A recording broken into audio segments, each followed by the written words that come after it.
Bonjour à tous, j'espère que vous allez bien. On va donc débriefer la défaite du Barça contre Retafe.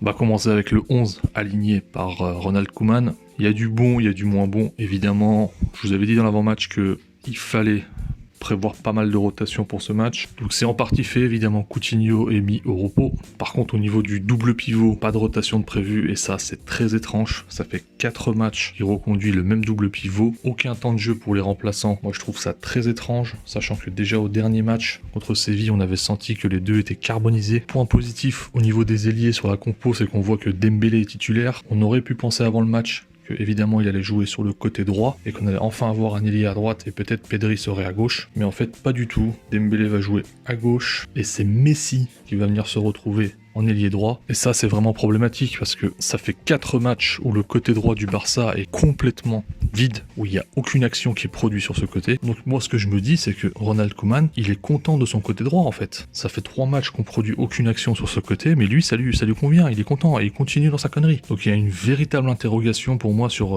ce côté droit, pourquoi il continue, pourquoi il insiste comme ça. Ensuite en numéro 10, titularisation de Pedri, ça c'est une très bonne surprise, c'est une très bonne chose. On va parler de lui tout de suite parce que pour moi c'est l'homme du match, il a répondu aux attentes, il a été parfait dans tout ce qu'il a essayé de faire, dans son intelligence, dans ses placements, dans ses choix. Je rappelle qu'il a 17 ans, il est encore plus jeune qu'Ansu Fati. Malgré ça, il est à l'origine des 2 grosses occasions du Barça dans ce match, et notamment ce petit bijou qu'il va offrir à Antoine Griezmann en première mi-temps dans la profondeur. Donc Griezmann, parlons de lui, il y a eu tout un cinéma durant la trêve internationale, il a fait des interviews, Deschamps a fait des interviews, comme quoi il est mal utilisé, il joue pas à son poste, etc. Certes, peut-être, je sais pas, le fait est que quand il a un ballon comme ça, un petit bijou, et qu'il est face à face avec le gardien, dans un match compliqué comme ça en plus, il doit la mettre au fond. Sa finition, c'est pas digne d'un grand joueur, c'est pas digne d'un joueur à 120 millions, c'est pas possible. Même dans son choix en fait, c'est-à-dire que le mec est gaucher, non, il se met sur son pied droit, il met une méga patate. Hormis cette action, dans le reste, tout ce qu'il a essayé d'entreprendre, c'était pareil, on va dire. Sur l'ensemble du match, il a quasiment rien montré, donc c'est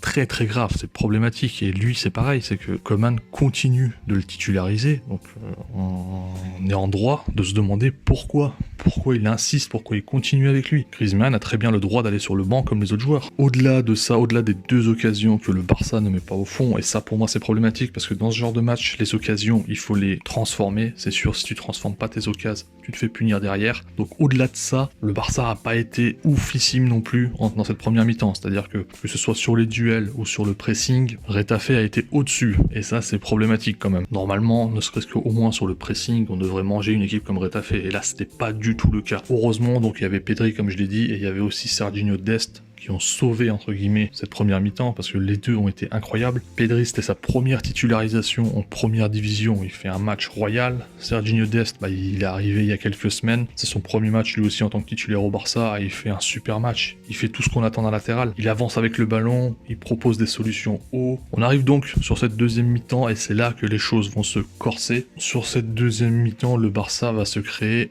0 occasion de but, 0 occasion construite en tout cas. Donc évidemment Retafe va marquer avec ce penalty qui est quand même très généreux. Frenkie fait une faute assez stupide, il faut le dire. L'arbitre qui a quasiment tout pardonné aux joueurs de Retafe, même des coups de coude dans le nez, là il ne pardonne rien, il siffle le penalty. Je pense que l'arbitrage dans cette Liga sur les 8-9 derniers mois c'est un vrai sujet. L'arbitrage est tout le temps à sens unique, à chaque match du Barça, c'est un arbitrage, toutes les décisions vont contre le Barça. Si c'est contre le Barça, le carton rouge, les arbitres ils vont pas hésiter. Par contre, si c'est pour le Barça, comme hier, quand Nyom met son coude dans la gueule de Messi, le joueur est pardonné. C'est-à-dire qu'il y a un vrai 2 poids 2 mesures, pareil pour les pénaltys. Sur le pénalty de Frenkie, certes, il y a contact, certes, il y a faute, mais ça reste généreux, ça reste un pénalty très sévère. En revanche, de l'autre côté, quand Ansu Fati se prend le coude de Nyom dans le visage, là aussi, il y a clairement moyen de siffler pénalty, et l'arbitre ne bronche pas. Et la VAR ne bronche pas. Alors ce n'est pas du tout une excuse, ça ne change rien, parce que je sais qu'il y a beaucoup qui me disent ça sur les réseaux, ils disent oui mais le Barça est mauvais. Alors à un moment donné, allumez vos cerveaux, le niveau de jeu d'une équipe et le niveau de l'arbitrage, ce sont quand même 2 sujets complètement séparés, et qui n'ont rien à voir, qui ne sont pas connectés. Que le Barça joue bien ou que le Barça joue mal, ça ne change rien au niveau des arbitres et à la façon d'arbitrer. L'arbitre d'hier soir, sur des actions litigieuses, il siffle penalty pour Retafe, et quand c'est Ansu Fati, il ne siffle rien. L'arbitre contre le Celta, il n'a pas hésité à sortir le rouge 2 fois, une fois pour Clément Langlais, une fois pour Gérard Piqué, et ça a été annulé par la VAR à cause du hors-jeu. Mais hier, Nyom, il aurait pu prendre 2 cartons rouges, il en a eu 0. Voilà, je ferme la parenthèse. Donc Retafe, ils prennent l'avance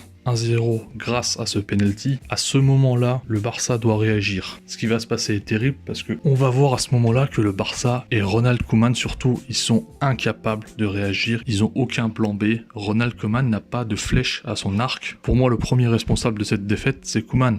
Ses changements sont ridicules. Il laisse Griezmann sur le terrain. Il fait rentrer au poste pour poste Ansu à la place de Dembélé et Coutinho à la place de Pedri. Donc on n'a toujours pas d'ailier à droite. Et ensuite, pour les 3 autres changements, il va attendre la 80e. Et il va faire n'importe quoi là aussi. Riqui Puig, il ne rentre qu'à la 86e, je crois. Lorsque Retafe est complètement en bloc bas et où ça balance dans tous les sens. Le problème, c'est pas le fait que le Barça perde un match. Des matchs, on va en perdre, on va faire des matchs nuls. C'est pas un souci. Tu peux perdre un match si t'as eu 5, 6, 7 occasions, que t'as raté, tu te dis, bon, c'est la malchance, c'est le manque de réussite, etc. Le problème, il est pas là. Le problème, c'est que t'es incapable de construire des occasions. T'es incapable de déséquilibrer le bloc adverse. Et ça, je l'avais déjà dit contre Séville, où durant toute la deuxième mi-temps, on a été incapable de créer quoi que ce soit. Mais à l'époque, on l'avait mis sur le coup de la fatigue. On s'était dit que bon, voilà, ils ont joué le jeudi, ils ont rejoué le dimanche, ils sont fatigués, etc. Là, on voit que le problème, il est pas là. Et d'ailleurs, dans l'avant-match, j'avais dit qu'il était très important que Messi soit placé dans l'axe pour justement aider à la construction et déséquilibrer ce bloc. Koeman fait tout l'inverse, il met Messi sur le côté droit. On n'a pas d'ailier à droite et il y a très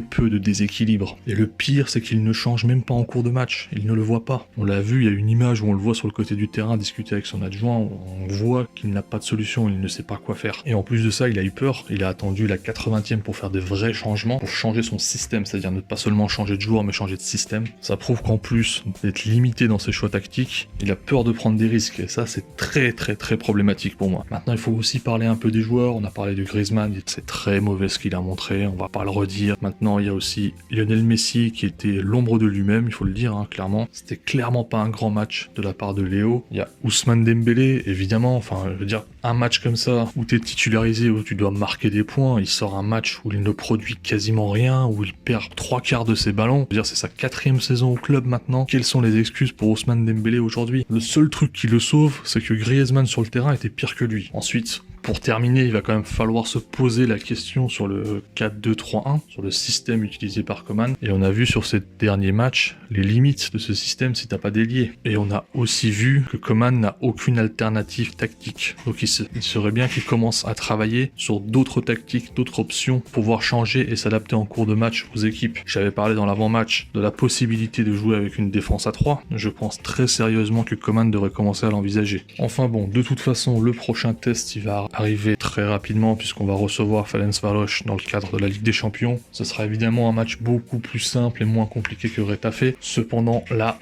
la victoire va être obligatoire et les joueurs, on va les attendre au tournant et Koeman aussi. On veut pas seulement une victoire, on veut voir du jeu, on veut voir un ballon qui circule, on veut voir du déséquilibre créé. En attendant, prenez soin de vous, ciao.